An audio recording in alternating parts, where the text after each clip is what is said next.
university. Yes. How can they learn more about Canadian universities? Actually, so how can they get like more like a difference, like comparing with the local students? So because right now the concern is we are international students. Sure. So can be more easier to accept by the university or the like a local like a community. So all is harder. So the thing they thought that actually I think you already mentioned it doesn't matter how long you have been here in Canada. Yeah. So it doesn't matter so where like which race you are. But they still concerned because they are international students. It's hard for them to involve in the community.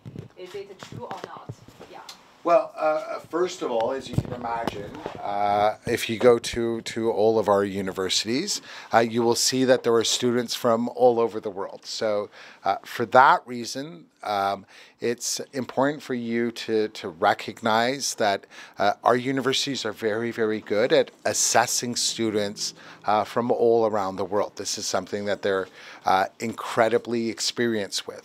And they will know that in various countries around the world, students who come out of schools there, they have strengths in certain areas. So the best thing is you don't have to think that when you go and speak to various university or college administrators that they aren't well aware of the strengths of, for example, in your case, of the Chinese academic system. So don't assume they don't know. They are fully aware of that, given our experience in terms of welcoming students from every corner of the world. That's the first thing. The second thing is a university, when you do want to apply to various ones, just do a lot of research. Each one of you individually will have different unique expectations of what you want to see at the university you go to.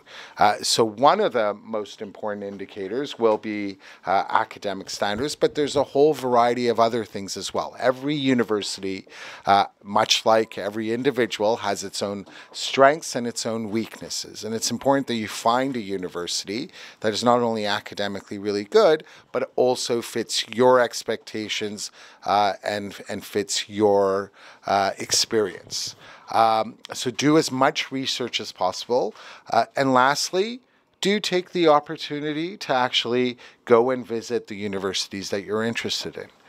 Go in and walk around their campuses. Go and check out their facilities. Talk to some of the students who are already there, because they can share with you, the practical realities of each one of their respective universities and campuses. But take that opportunity to do it. Don't just think this is a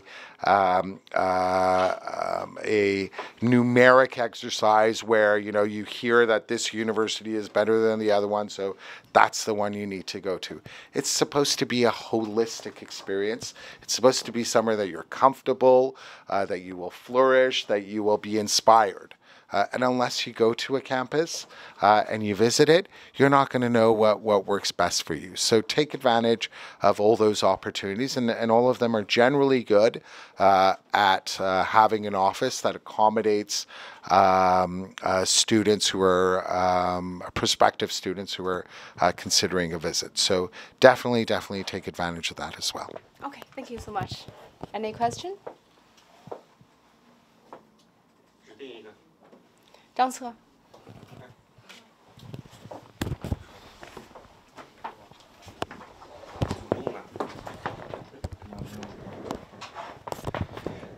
Hi, Mr. Ali. Yeah, so my question is that it's like, I wonder what's your comment on Doc Ford's policy on the cut to the OSAP, because a lot of students in the campus are not complaining about it, and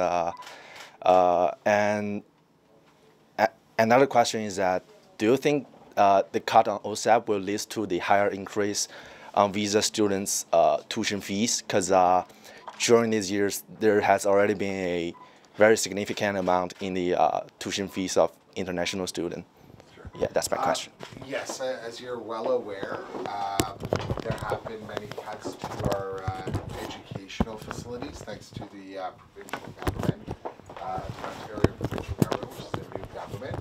They have introduced some changes. But to your point, when that does happen and there are cutbacks insofar as how much funding provincial government will provide, then those schools have to look for other opportunities to make up for that particular shortfall. So I think, because this has nothing to do with the federal level of government, I think it's very regrettable. As a country, we have to recognize that it is imperative that given the global economy that we live in, that we invest in young people, that there is no other thing that should be considered a higher priority for governments to do and individuals to do and families to do than invest in human capital.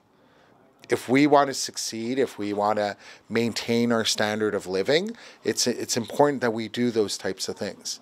But regrettably, the provincial government has introduced some cutbacks, which is making life very difficult for other levels of government, whether it be federal or municipal. It's made it difficult for school boards. It's made it difficult for families. So I'm not supportive of that, those cutbacks. But everyone else is going to have to make those adjustments to make sure that we remained fully focused on youth and on students and make sure that they can make the most of the opportunities that are available to them. Thank you. Any question? Oh, can I do the last question? So my next question is, my role is a guidance of this school. So I cared too much about my students, like a volunteer opportunity and also their internship, like the opportunity in your office maybe or in the community. So how can we apply that? And I think that would be more helpful for our students to involve in the community. As long as involve more, they can know the community more, and I think it's easier to accept like Canada's culture and more easy to involve like mixed. Sure. Yeah. Well, that raises several different things. As I was saying, when we get to travel and we get to live in different cities around the world, it's really, really important that we make the most of that experience and we engage with the new communities that we live in.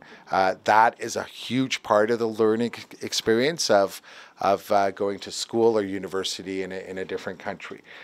So that's one thing to bear in mind. The second thing is, as you know, when you attend high school, it's important that you have 40 hours of volunteer service before you can graduate. So what we have experienced is a lot of students actually come to our office and say, we'd like to do 40 hours of volunteer work.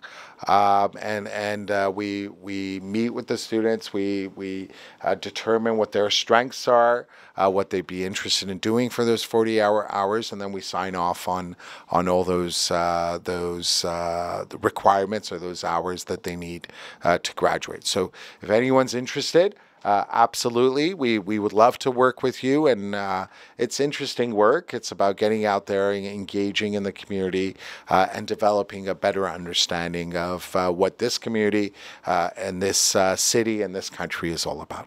Thank you. Thank you so much. Okay. Yeah. Yeah, I already. 说几句，你最后说几句。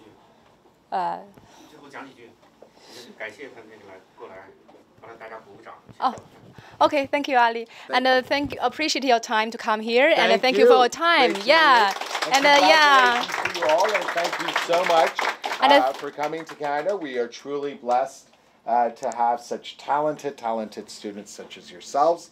If there's anything we can help with, please do let us know. And thank you for your support. I think our students, with your support, we can get more succeed. Absolutely, Okay. for sure. Look forward to seeing you in the future. Okay, Bye-bye. thank you. Thanks.